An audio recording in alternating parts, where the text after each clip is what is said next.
Stephen, what was your first car? A Cutlass Supreme. What year, do you remember?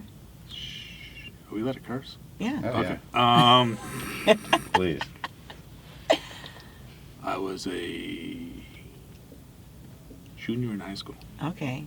All right. It was puke green. Oh, my God. I just saw a Cutlass Supreme yesterday. I was like, whoa, those things are still around. I don't even know what they look like. Right? Did you love it? No, it was puke green. Your dad bought it for you? You know, my dad, I don't know if he bought it or stole. I don't know what it was, but it showed up on the driveway. That's great. That's awesome. All right, puke green Cutlass Supreme. So Somewhere. let's say 1970, if I graduated in 80, Yeah. 78, 79. Somewhere out there, someone has a 79 puke green Cutlass Supreme that may have once been owned by one Stephen J. Rifkind. I'm Laura Cathcart-Robbins, and this is The Only One in the Room. But I am never the only one in this room because, as usual, my co-host, boyfriend, and producer, Scott Slaughter, who I call Hun, is here as well. Hi, honey. Hi, honey. So before we begin, I wanted to shout out another one of our super fans. Oh, I got lost. Oh, which one, hon? Miss Stacy Funk. She listens to every single episode of The Only One in the Room. Oh, Funk. She's awesome, and she's part of our Arena family. So shout out to Arena Fitness in Encino County. Shout out to Arena Fitness in Encino. Right? And here's why she's great. She shares her favorite episodes with people that she knows connect with them. In fact, her favorites are Rebecca Gayhart-Dane and John Feldman. Yeah, those are two of my favorites, too, and that's so awesome. And a lot of people don't know that sharing is the #1 way to grow your podcast audience. So I've said it before, and I'll say it again. If you love our podcast, the best way you can help spread the word is to share it with a friend. Or 3 friends. That's what Stacy does. And we appreciate you, Funk. Yes, thank you, Stacy. We do appreciate you, and thank you for being such a good friend to the show. All right. So now I'm going to introduce our guest. Stephen Rifkind is an American music entrepreneur who is responsible for breaking some of hip-hop's hugest artists, or biggest artists, such as the Wu-Tang Clan, Mobb Deep, Akon, David Banner, Asher Roth, Joel Ortiz, and Big Pun, just to name a few. He is also the godfather of street team marketing and is He is also the godfather of street team marketing and is credited for creating a new way to promote products or events using young people who literally hit the streets to spread the word. Currently, Stephen is running Loud Management and revamping Loud Records. He also has SRC Records, the Stephen Rifkind Company Street Team, and Loud Films paid in full. Welcome, Stephen. Thank you, Scott. Yeah, do I call you Hun or do I call you Scott? You can call me whatever it is you're comfortable with. When we're here, he's Hun. Okay. All right. We're getting Hun hats, so you'll definitely I'll get have one. Yeah. Okay, so can you finish the sentence for me? Or just state your only one in the room story. I was the only one in the room in a lot of situations. The one that sticks out to me is 1999, the NBA draft. Oh. And I was, I guess, representing Lamar Odom. What? And I was also selling Loud to Sony. Ah. But he wouldn't have gone to the draft if I didn't show up. Mm. And I got a call that I had to be in D.C., but I was also selling the company. And not knowing that you had to wear a suit to the draft, I wore a sweatsuit. Of course. And everybody looked at me like, who's this guy in a sweatsuit talking to every ball player Right. in the world? Owning the room. And the biggest agent at the time comes running at me, screaming at me that I'm approaching one of his clients. And all I really wanted to do was get the fuck out so I could sell my company. Right, right. So, but I was the only one in the room wearing a sweat outfit, and it was like all eyes on me. I love that. So before we kind of get into your story, I want to I just want to talk about you for a minute because you and I have a long history. My eyes are like starting to fill with tears. And you are the godfather to my 2 sons. You have been in my life since we were in our late 20s. It was funny. Sorry for cutting you. I was thinking about it today. Yeah. So it's 27 years, Laura, because we met on my birthday, my 30th birthday, Really? at that restaurant. Oh my God. That's right. What restaurant was that? It I don't, was. it's Ago now. I don't know what it. She'll was know. it then? No, I don't remember what it was called before Ago. I don't know what it was called before Ago, but it was definitely Ago. Yeah, yeah. And I was there with Terry Lynn. And you were there with Brian. Yeah. Yeah. And my parents. And your parents. So, okay, so for 27 years, you've been in my life, and your Nicole, your ex-wife, was my bridesmaid when I got married. She was, I was her bridesmaid when she married you. And we had our kids together. We did everything together. We are family. And then when Brian and I got divorced, this is what I wanted to talk about. You took me out to lunch to the Ivy. And I didn't know what you were going to say to me. I thought you were going to say to me that you couldn't be my friend anymore because you had to like choose sides. And what you said was that that you love me and you wanted me to know that nothing needed to change between us, and that you were with me in anything that I needed going forward. You would provide. I remember that. Yeah. And I also asked what the rules were. Yes, you did. Sounds like a Seinfeld episode. Right. What are the rules for this? We didn't have a manual. We didn't know what to do. And it's, it's worked out that we've been able to remain a family, all of us, including Brian and his new wife, and, and you and your ex-wife, it's just, anyway. But I just had to tell you that, just to acknowledge it publicly, because it's really one of the most poignant moments of my life. And thank you, and I love you. I love you too. So, you grew up in Merrick, Long Island, and your father, Julie, owned Spring Records. And can you tell us just a little bit about Spring Records? Spring Records, I think it started like in 68, 69, was probably, there was Motown and there was Philadelphia International Records, which was owned by Gamble and Huff. And everybody knows who owned Motown, Berry Gordy. And my dad and my uncle, they had probably the coolest independent R&B label in the 70s. So, they had James Brown, Joe Simon, Millie Jackson, Fatback Band. I think those were the 4 big. Yeah. I mean, you couldn't get much bigger than James Brown. That's crazy. And Millie Jackson. She's amazing. Yeah. So that was really it. I mean, I just looked up to my father and uncle. I mean, they were pretty much one.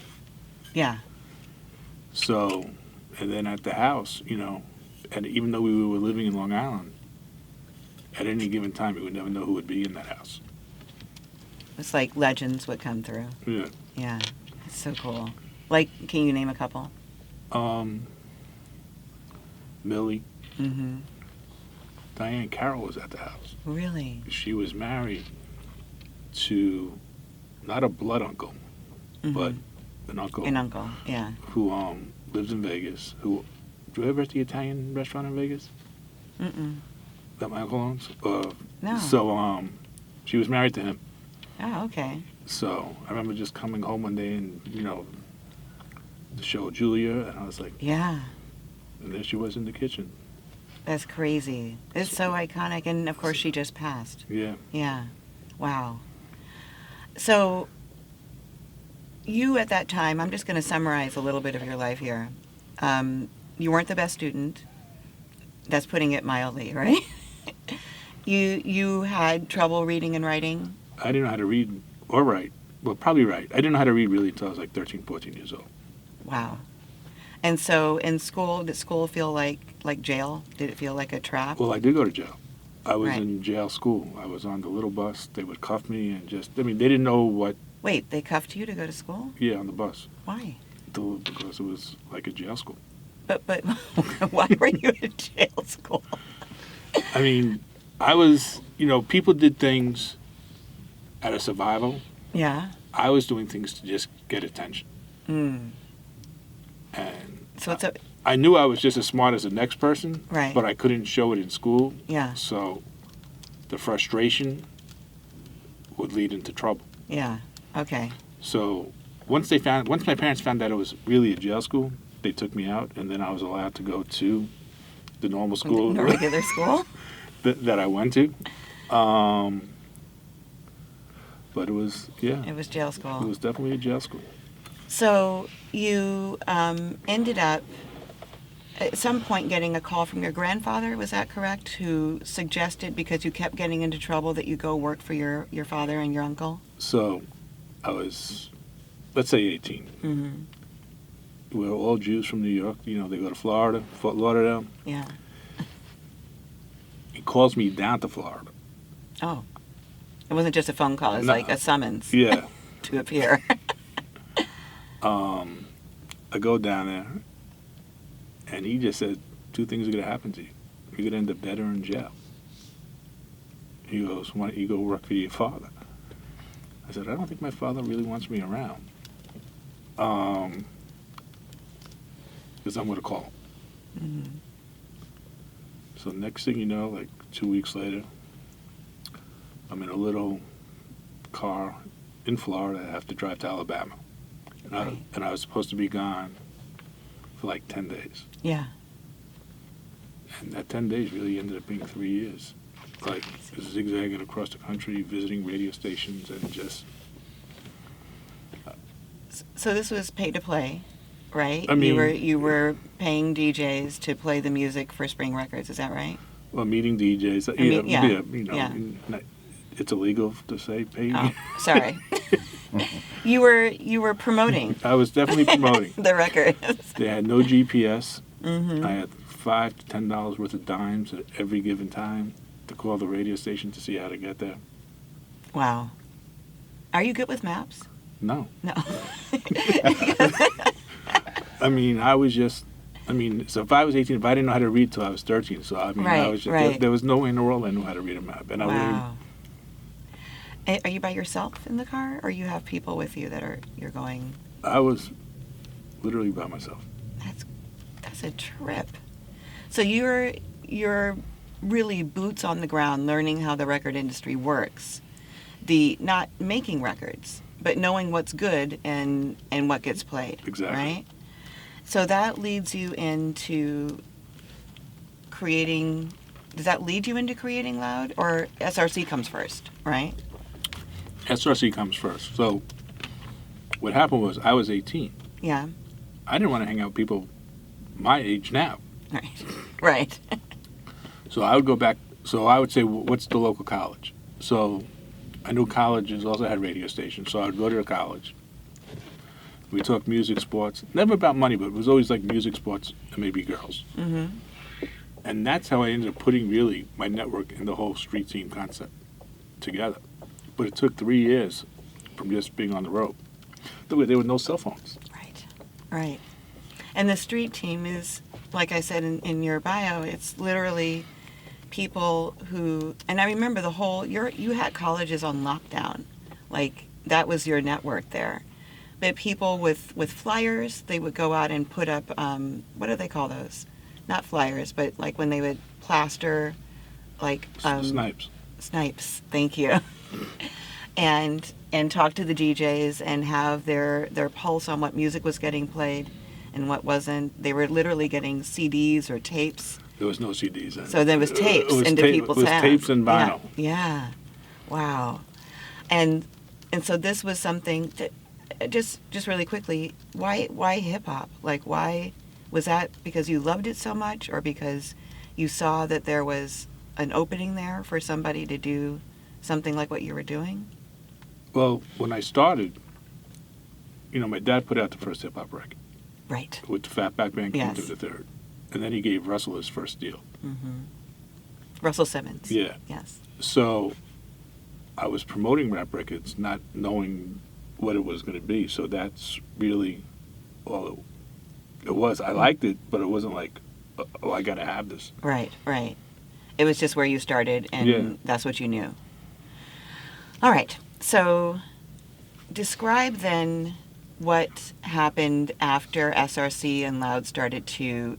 Describe creating Loud after SRC. Like, what was that process like? Well, before that, Yeah. I met a guy by the name of Hiram Hicks Yes. in Philly, and we remained close. And then I just finished doing this 3-year run on the road, and he called me one day. He says, "I'm going to be in New York with a guy with Mike Bivens from New Edition." Uh-huh. So I'm like, all right. I said, "There's some party tonight. Let's meet." I think the club was called Private Eyes. I said, "It's on 21st between 5th and 6th," and we meet, and I meet Mike, and then Hiram tells me that they're looking for a new manager. So, 22, 23. Mhm. Hiram's just, I don't know if he's older yet, or we're around the same age. And I said, I got to bring this to my parent. I mean, what the hell do I know about managing? And this is the height of New Edition. It's crazy. So they come to my dad's office the next day, and we start managing New Edition. Just like that. No, it took around 4 or 5 months, Okay. to get the deal done. Right. So I was like, all right, now what? Yeah. And we Did you decided- like that? Did you like managing them? I mean, it was New Edition, so of course I liked it. But Right. but I realized how much really work it is, Right. real work. Yeah. So that's how I ended up in LA. You came with a New Edition. Okay. Yeah. And so I moved to LA, say September. I don't, whatever what day. Yeah. And from there, that's when I started SRC, and that's Loud. Right. But First Loud act was Twister. Tongue Twister. I still remember that. Did you see that? Of course you saw it. That woman who was signing along with him. Did you see that? There's this video of this woman who does the sign language interpretation, Wow. and she signs as fast as Right. he raps. It's crazy. That's crazy. Yeah, you have to see that. I'll show it It's to you on YouTube? afterward. It's on YouTube. All Yeah. right. So you have Tongue Twister and Tongue Twista, and then it grows, and you get who next? The Licks. The Licks, the Alcoholics. Alcoholics. Yes. When does Wu-Tang come into the picture? My 31st birthday. Okay. I'm in New York with Eastwood from the Alcoholics, Yeah. and I've been trying to get in touch with RZA forever, but he didn't have an answering machine. I'm sorry. It's just so long ago. Nothing. But he shows up at the RCA building. Uh-huh. We start talking. He goes, "I got the guys downstairs." I'm like, I don't know if there's 2 guys, 3 guys. I mean, I didn't know. He goes, "Can we bring them up?" I'm like, "Yeah." And the office was half the size of this room. Yeah. Which is pretty small. Right? So I got a little desk here. Eastwood is sitting on the edge of the window, like right behind me, and 9 guys walk in. Oh my God. And they start performing Protect Your Neck. Oh, wow. And then some guy comes running through the door and says, "That's that shit." Mm. So I don't know if RZA set me up or if that was really somebody that said, "That's that shit," who I've never seen again. That's that shit guy. So, and then the rest was history. Yeah. So another thing about you and I is that when around this time I was starting to do publicity, you put me on. You sent me out to New York. I met with at RCA. What was his name? Skip Miller, Skip Miller. let him rest in peace. Yes. And then I started handling your acts and started handling stuff for Brian and had a pretty thriving business. I got to see firsthand how hard you were working then. Can you describe that kind of that juxtaposition, that living that glamorous life that you were living, and then what it was actually like to make that happen, to kind of keep it up? it really wasn't. I mean, It looked like it. it looked like it was Yes. glamorous, but I mean, starting any company, I mean, you're literally working 24 hours a day, Yeah. and I don't know if Nicole was pregnant yet, or I don't even know if Nicole was in my life yet, or Not in the very beginning. no. Yeah. So I just kept on doing whatever I had to do to keep the lights on. Right. So if it was Wu-Tang, if it was a company, you know, on the marketing side of things, I just kept going and just kept on beating up RCA. And just like Right. saying, I need more. And then me and Puff created an alliance because even though he was through Arista, it was still owned by BMG. Mm-hmm. And that was... And you guys were friends. You Yeah. are friends. We are friends. Yeah. So what happened was, in order for you to do your job, you have to kind of schmooze people, right? You have to take them out to dinner. You have to have events. It has to be this life that people want to be a part of.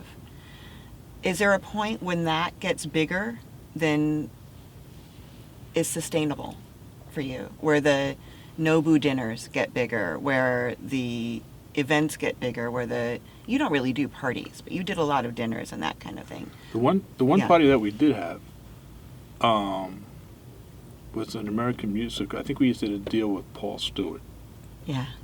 and it was like right after the American Music Awards, and like Mhm. the Who's Who was there. And I remember coming back to the apartment on Swall Right. with Mojo, Oh, Mojo. and we were like, we're in trouble, like Yeah. in a good way. Not it's like, what are we gonna do and how are we gonna grow this and everything like that. So it was like I remember we were on such a natural high of who showed up at the party, Right. because we always looked at ourselves as the underdog. Mm-hmm. Who showed up at the party? Shit, everybody. I mean, whoever was hot. I mean, TLC showed up. Jermaine showed up. Dre showed up. Dr. Dre. Dr. Dre. Yeah.